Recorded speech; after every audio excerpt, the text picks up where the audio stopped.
যে আয়নাগড়ে যে ছিলেন আপনার এই যে অনুভূতি যে আপনার আবেগ বিষয় এই বিষয়গুলো নিয়ে আপনি আমাদেরকে জানাবেন আর কি দর্শকদেরকে জানাবেন। বাংলাদেশে প্রথমে আসসালামু আলাইকুম। বাংলাদেশে যে আয়নাঘরের মতো একটা জিনিস তৈরি করেছিল বিগত সরকার আওয়ামী লীগের, এটা আসলে মানুষজন শুনে বেশিরভাগ মানুষ বিশ্বাসও করে না। আপনারা যেই আমাকে বললেন যে এই জিনিসটা অনলাইনে যাবে, আপনারা যদি কোনো সময় কমেন্ট সেকশনটা চেক করে দেখেন, আপনারা দেখবেন যে অনেকেই কমেন্ট করে যে আয়নাঘর বলে বাংলাদেশে কিছু ছিল না। অবশ্যই এটা বলা দরকার যে বেশিরভাগ সময় এটা আওয়ামী লীগের সমর্থক যারা আছে তারাই এই কমেন্টগুলি করে। তবে এখন তো প্রমাণ হয়ে গেল এই গুম কমিশন অথবা আপনার কোর্টের মাধ্যমে আমরা সবাই প্রমাণ করতে পেরেছি যে বাংলাদেশে আয়নাঘর বলে একটা জিনিস ছিল এবং আছে। এখন জানতে পারছি যে চেষ্টা চলছে যে যে আয়নাঘরগুলি বর্তমানে আছে সেগুলোকে ধ্বংস করে ফেলার, তার জন্য প্রমাণ যেন নষ্ট হয়ে যায়। তবে আমরা যারা ভিকটিম ছিলাম, আমরা তো এখন যেটা বলা হয় আমরা ওয়াকিং টকিং এভিডেন্স, আমরা প্রমাণ দিচ্ছি, আমরা বারবার করে বলছি যে আয়নাঘর কেমন ছিল। সত্যি করে বলতে এটা এক ধরনের চিড়িয়াখানার মতো। যারা আমাদের দেখাশোনা করতো তারা আমাদেরকে মানুষ হিসাবে দেখতো না, আমাদেরকে পশু হিসাবেই দেখতো। অনুভূতিটা কেমন ছিল দেখেন, ভিতরে ঢুকেছিলাম মানুষ হিসাবে, বের হয়ে এসেছি একটা জীবিত লাশ হিসাবে। এখানে আপনার ভিতর থেকে আপনাকে কেমনে করে ভেঙে ফেলতে হয় এই জিনিসটা ওনাদের খুব ভালো করে জানা।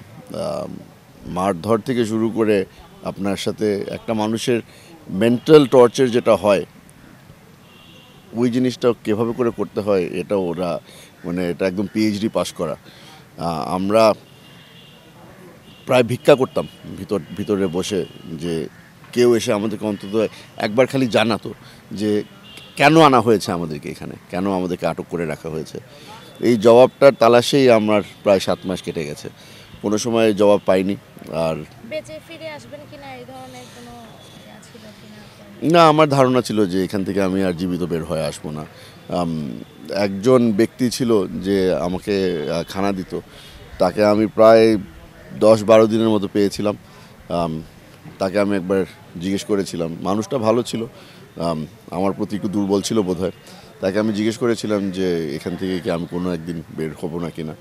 তো তখন সে আমাকে বলল যে ভাই বের তো হবেন একদিন, কিন্তু কীভাবে হবেন তা আমি বলতে পারছি না, জীবিত বের হবেন না কিনা তাও বলতে পারছি না।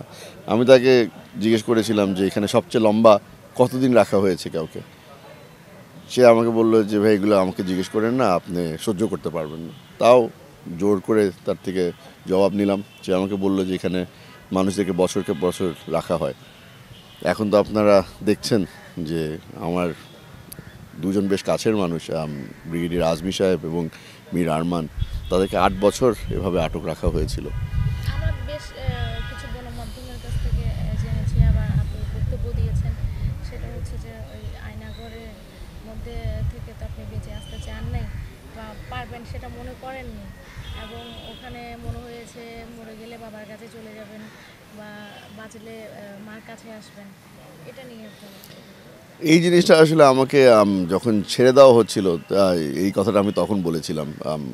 যেই ব্যক্তি আমাকে গাড়িতে করে নিয়ে যাচ্ছিল, আমার ধারণা ছিল যে আমি এখন ক্রস ফায়ারে হয়তো আমাকে মেরে ফেলবে, অথবা যেটা এখন আমরা শুনতে পাচ্ছি যে গুলি করে কোনো এক নদীর মধ্যে আমার লাশ ফেলে দিবে।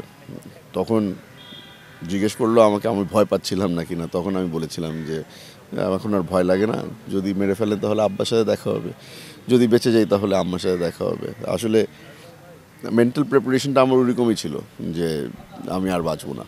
নির্বাচনে নিয়ে আপনার চিন্তা ভাবনা বা কোত্থেকে দাঁড়াবো আসলে সত্যি করে বলতে এখন টানা হ্যাঁচড়া চলছে। রাঙ্গুনিয়া আর ফটিকছড়ি এই দুটা আসনের থেকে আব্বা গতবার নির্বাচন করেছিল। আব্বা ফটিকছড়ির এমপি হিসাবে শেষবার দায়িত্ব পালন করেছিল। আমার তো একটা টান ছিলই ফটিকছড়ির প্রতি আর রাঙ্গুনিয়ার প্রতি। তো এখন গতকালকে আমরা একটা প্রোগ্রাম করেছি রাঙ্গুনিয়া উত্তরে, যে এরকম ভালোবাসা তাদের থেকে পাচ্ছি, এখন তাদেরকে তো আর পিঠ দেখানো সম্ভব না আমার।